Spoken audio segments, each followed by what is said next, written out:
करते हैं आज की क्लास। तो बच्चों देखिए, सम फन में कुछ बातें लिखी हुई हैं, इसको आप पढ़ सकते हो और ये सीखना भी आपके लिए बहुत ज़रूरी है, जो बात एनसीईआरटी ने यहाँ पर सिखाई हुई है। कह रहा अतुल ऑलवेज थिंक्स डिफरेंटली।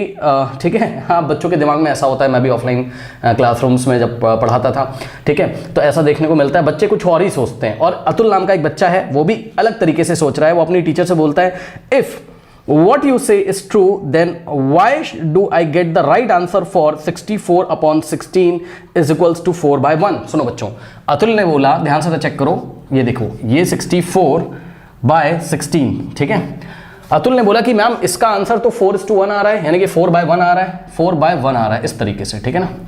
उसने अपनी टीचर से बोला कि भाई टीचर, अगर आप करेक्ट बोल रही हो तो मेरा आंसर क्यों आ रहा है। अब अतुल क्या सोच रहा है पता है? सुनो, अतुल सोच रहा है कि ये वाला 6 और ये वाला 6 ये कैंसिल हो जाता है और आंसर आता है 4/1। ये अतुल सोच रहा है, ठीक है बच्चों। ये कौन सोच रहा है? अतुल। क्या आप भी तो नहीं ऐसा सोचते हो कहीं पर? और अतुल की जो टीचर है वो क्या बोलती है उसको? अतुल की जो टीचर है वो क्या बोलती पता है?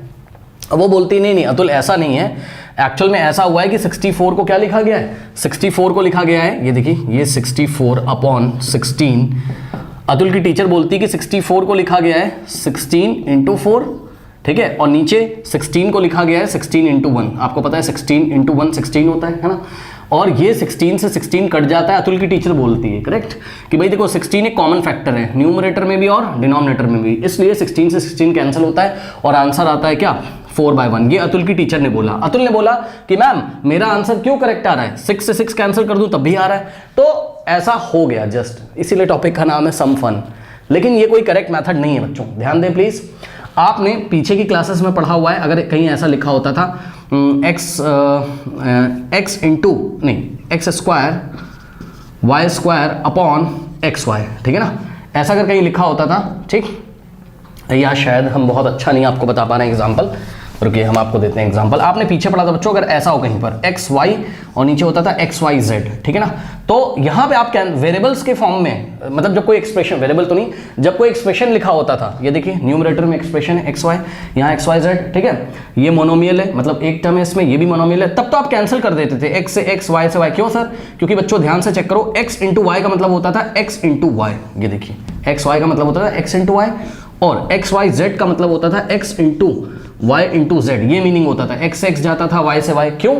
क्योंकि यहां पर न्यूमरेटर और डिनोमिनेटर में X और Y कॉमन फैक्टर होते थे, पीछे पढ़ के आए हो आप, इसलिए कैंसिल होता था। बच्चों यहां पर 6 से 6 थोड़ी ना कैंसिल हो जाएगा, क्योंकि बात समझो, होता तो तब ना जब 64 का मतलब क्या ये होता है बच्चों? बताइए, 64 का मतलब क्या होता है? 6 × 4? No sir. 16 का मतलब क्या 1 × 6 होता है? नो। अगर ऐसा होता, ठीक, तब तो 6 से 6 कैंसिल होता, तब तो 6 एक कॉमन फैक्टर आता, ठीक है बच्चों। तो यहां पर 6 × 4 इसका मतलब बिल्कुल भी नहीं है, और 1 × 6 इसका मतलब बिल्कुल भी नहीं, क्योंकि 6 4 तो 24 होता है, लेकिन यहां पर क्या आ रहा है? 64। 1 × 6 क्या होता है? 6 होता है, लेकिन यहां तो 16 आ रहा है। तो आई थिंक अब आपको समझ में आया होगा कि इसका मतलब ऐसा बिल्कुल भी नहीं है, ठीक है। तो अतुल जैसी मिस्टेक आप लोग ना करें, ठीक, ओके। हाँ, उसके बाद यहाँ पर हम आपको बताते हैं, देखिए एक और एग्जाम्पल लिया, ठीक है, उसके टीचर ने फिर उसे एक्सप्लेन किया होगा एक और एग्जाम्पल, तो हम आपको सेकंड एग्जाम्पल देते हैं, ठीक है ना। अब देखो अतुल क्या सोचता है सेकंड एग्जाम्पल में। ये तो फर्स्ट था, अतुल कुछ गलती सोच रहा है बच्चों बार बार, आप देखोगे तो, ठीक है।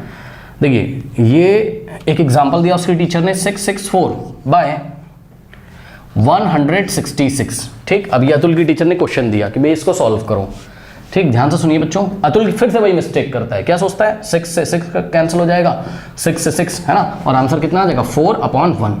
ये लीजिए बच्चों, अतुल ने रॉन्ग कर दिया, ये गलत मेथड है। What is the correct method? फिर उसकी टीचर्स को समझाती कि अतुल आप गलत कर रहे हो, 664/166, 664 को ऐसे लिख सकते हो आप, एक्चुअल में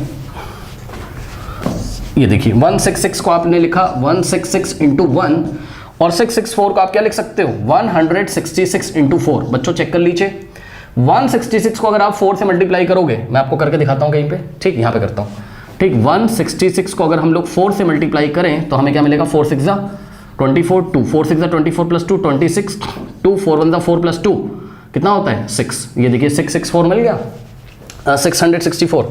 तो 664 को 166 × 4 लिख सकते हैं, करेक्ट। तो इस तरीके से ऊपर न्यूमरेटर में देखिए कॉमन फैक्टर आ रहा है 166 और नीचे भी कॉमन फैक्टर क्या आ रहा है 166, कैंसिल हो जाएगा, आंसर कितना आएगा 4:1। देख लीजिए 4:1 यानी कि 4/1। इस तरीके से अतुल की टीचर ने समझाया। तो अतुल की टीचर बिल्कुल ठीक कर रही है, अतुल का सोचना गलत है, तो ऐसा मत सोचें कभी भी कि ये 6 से ऐसे कैंसिल हो जाएगा। ठीक है बच्चों, तो ये सारी चीज़ें हैं, मेरे ख्याल से 2 एग्जाम्पल बस दिए गए थे। ठीक है, तो ये हमने आपको समझा दिया। ठीक है स्टूडेंट्स।